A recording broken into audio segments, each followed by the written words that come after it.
하나님께서 구약시대에 처음으로 모세를 통하여서 성전을 지으라고 하셨습니다.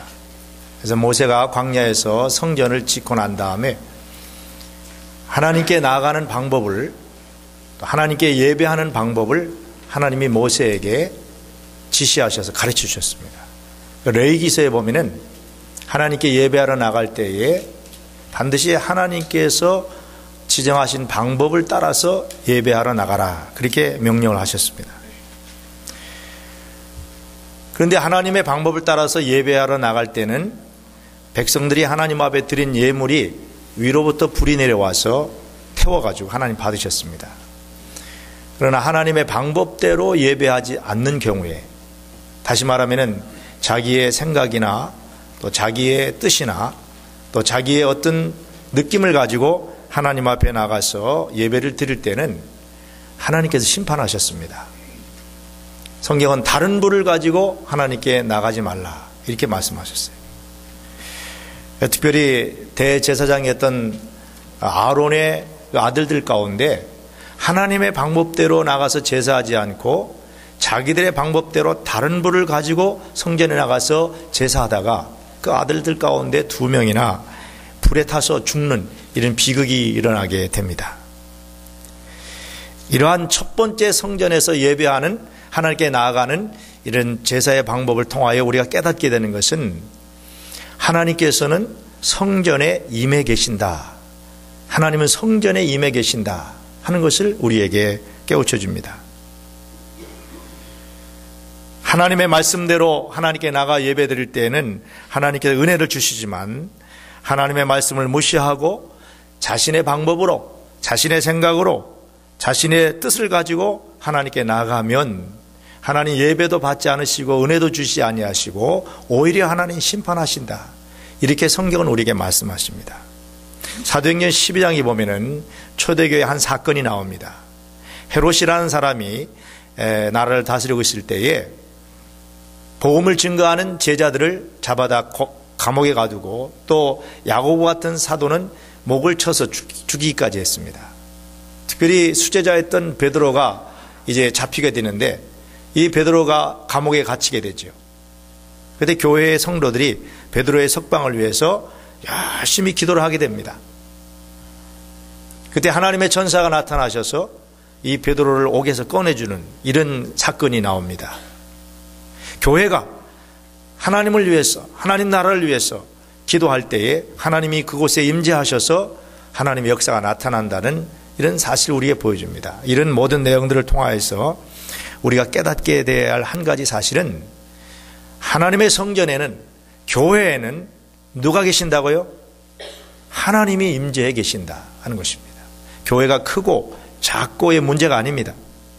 하나님의 말씀이 선포되고 하나님을 찬양하고 하나님께 모여서 예배하는 그곳에는 반드시 하나님이 임재해 계신다라고 하는 사실을 우리는 깨달아야 하는 것입니다.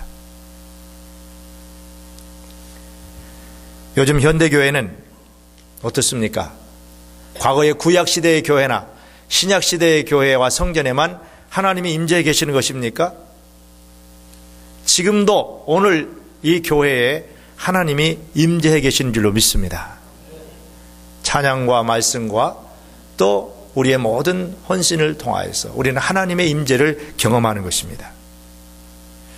요즘 믿지 않는 사람들은 말할 것도 없고 교회 안에 있는 교인들조차도 교회를 대하는 태도를 보면은 겁이 없다는 느낌을 저는 종종 갖습니다. 구약시대에는 감히 하나님의 성전에 가서 사실은 성소에 나갈 수도 없었던 그런 거룩함을 느꼈는데 오늘 현대 교인들은 하나님의 교회를 너무 경홀히 여기고 겁이 없이 하나님의 교회를 대하는 경우를 보게 됩니다.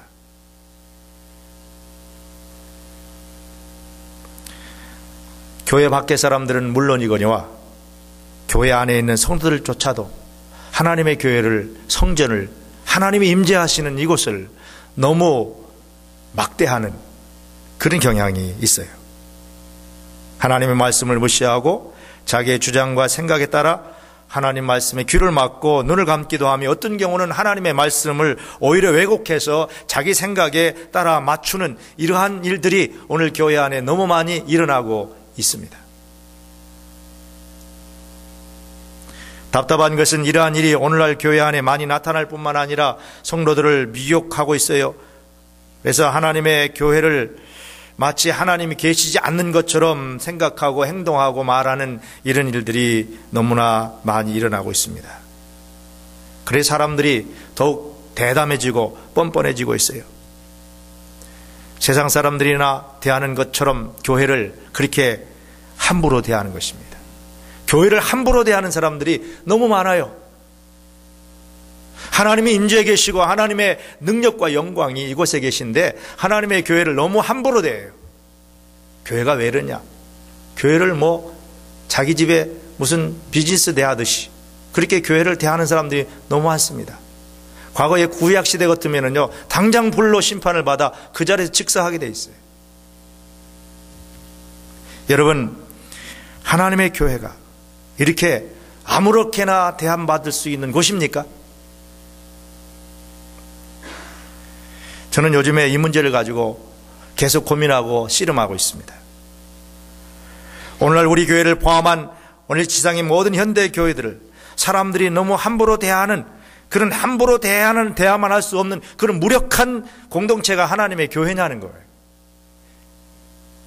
그저 교회는 단순히 예수 믿는 사람 몇 사람이 모여서 그저 모였다 흩어지면서 아무 힘이 없는 무력한 그런 공동체가 교회냐? 저는 이 문제에 대해서 요즘 굉장히 심각한 고민에 빠져 있어요.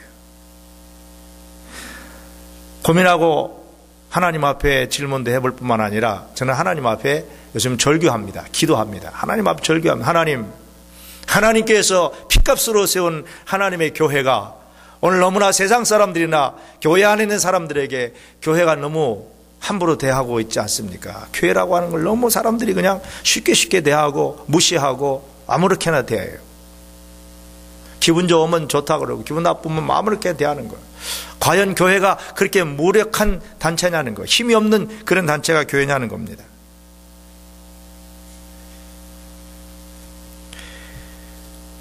그러다가 지난 한 주간 동안 우리 생명의 삶 큐티의 말씀이 시편 95편부터 99편까지 쭉 시편의 말씀이 계속 생명의 삶으로 새벽에 묵상하고 큐티 하시는 분들은 알겠습니다만은 계속 이 말씀을 하나님 막 반복해서 주시는 말씀을 통해서 제가 위로받고 또 힘을 얻게 되었습니다. 이번 지난 한 주간 동안 주신 큐티의 말씀에 시편 95편부터 99편까지의 핵심적인 메시지는 뭐냐면은 하나님이 통치하신다. 한번 따라합시다. 하나님이 통치하신다. 하나님이 통치하신다는 말, 우주를 통치하시고 역사를 통치하시고 개인의 삶을 통치하신다는 말씀이 계속해서 반복하면서 주어지면서 제 마음속에 큰 위로와 또 힘을 더해 주셨습니다. 오늘 여러분 시편 97편 1절 말씀에도 보면은 시편 기자는 이렇게 오늘 말씀을 시작합니다. 여호와께서 통치하시나니, 여호와께서 통치하신다는 말씀입니다. 오늘 시편 97편 7절 말씀에 보면은 이 시편 기자가 살고 있었던 시대 당시의 상황이 우리에게 아주 간략하게 소개되고 있는데요. 우상 숭배와 허무한 것으로 자긍하는 자, 우상 숭배와 허무한 것으로 자긍하는 자들이 범람하는 시대가 이 시편 기자가 살던 시대였어요. 하나님보다도 세상의 물질이나 권력이나 하나님보다도 이 세상 것 없어질 허무한 것을 붙들고 그것을 자랑하고 그것이 전부인 양 생각하며 살아가는 그런 사람들이 범람하던 시대가 이 시편 기자가 살고 있던 시대였어요. 이런 시대는 당시 시편 기자가 살던 시대뿐만 아니라 오늘 우리가 살고 있는 이 시대도 그렇습니다. 물질이, 권세가, 세상적인 것이 하나님보다 더 커 보이고 그것에 의해서 지배받고 정치, 경제 모든 분야에 있어서 그것이 힘을 발하는 시대에 우리가 살고 있어요. 그러다 보니까 하나님은 무력한 것 같고 우리가 믿는 하나님은 힘이 없는 것 같은 그런 느낌을 가지고 살아가는 그런 시대가 되었습니다. 여러분 그걸 느끼지 않습니까?